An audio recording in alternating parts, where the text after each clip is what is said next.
Namaste.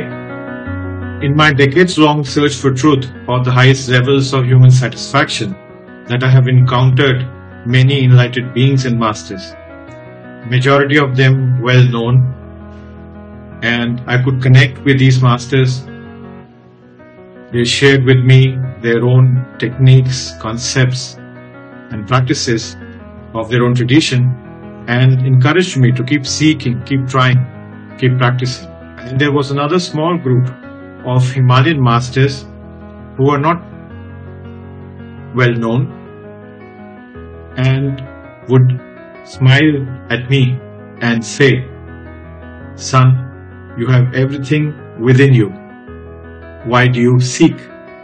And because I was caught badly in this trap of constantly seeking, practicing, and trying, that whenever I met these rare Himalayan masters, first question in the subconscious mind would be, what is that something special that I have to do so that I can realize the ultimate? And they would answer me simply by smiling and questioning the whole purpose of my seeking. I was wonderstruck with these words, but I really could not understand their real meaning or their real intent.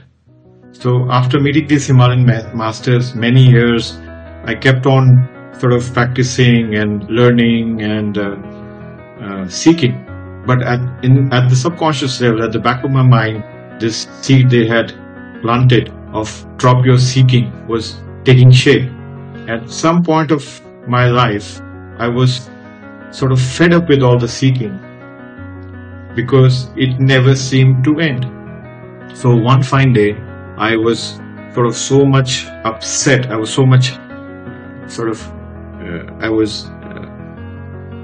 I had enough of all the seeking that I was doing, spiritually seeking, that I said to myself that to hell with this world, with my goal, and to hell with this seeking. I am not going to seek anything. That was really scary part in the whole process. I and my world are related, and when my world starts to crumble, the I also starts to crumble. Once this happened, the world started crumbling. I stood my ground. I said, no, if I am being slaughtered today, let it be. Once I sort of affirmed that, a great dawn of awareness sprang in me, or I became aware of something totally different, totally unimaginable, undescribable. Perhaps that could be called the state of unity. Our senses and bodies are constantly seeking gratification. Our minds are always chasing things, going behind things, traveling.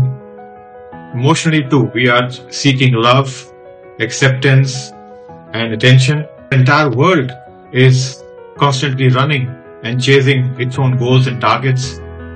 So seeking is not something which I and you have invented, but seeking is part and parcel of nature in the evolutionary process. So in that respect, from that perspective, seeking has its own place, its own importance.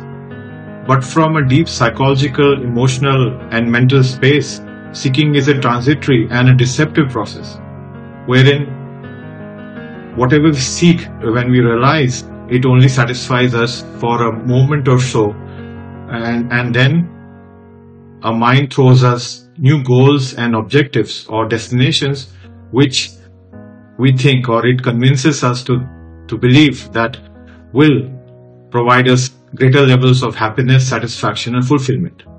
So apart from seeking being a transitory and a highly deceptive process, it also involves the time factor or the pressure of time. We don't have unlimited amount of times in our hands. Day by day we're getting older, and therefore there is immense pressure to sort of achieve our goals and objectives and desires in a set period of time. Not only this, there is another dimension to seeking, which is that we are too much obsessed or too much focused on our limited goals and objectives that we are not conscious of the process of seeking. And therefore, we unintentionally cause a lot of harm and damage to our environments, to the people around us, and create a lot of external conflicts. Now, add to all this picture the dimension or the possibility of failure. We are not going to achieve all the goals that we set in front of us. So there is an element of failure involved in each of the goals. All these factors put together, along with many other factors which we haven't got the time to discuss in this video, lead to an individual who is highly anxious, hurtful, insecure, and dissatisfied.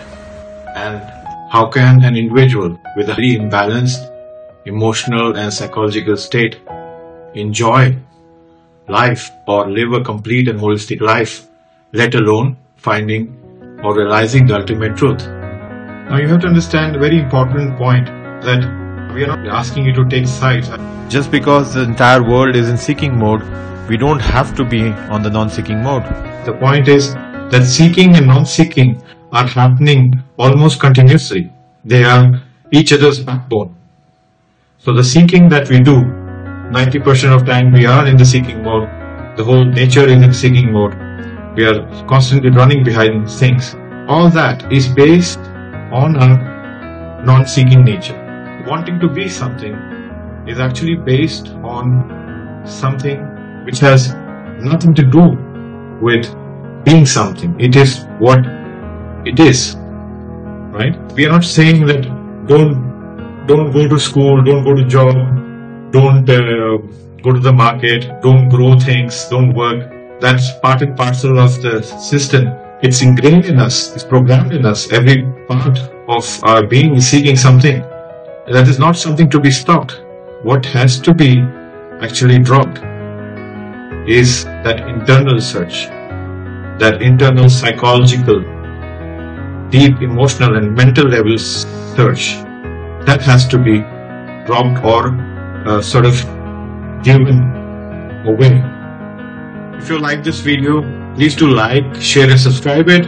Also provide your feedback as to how we can improve the sharing process. Our next video will have more insights and something which we can do together. Right? Thank you.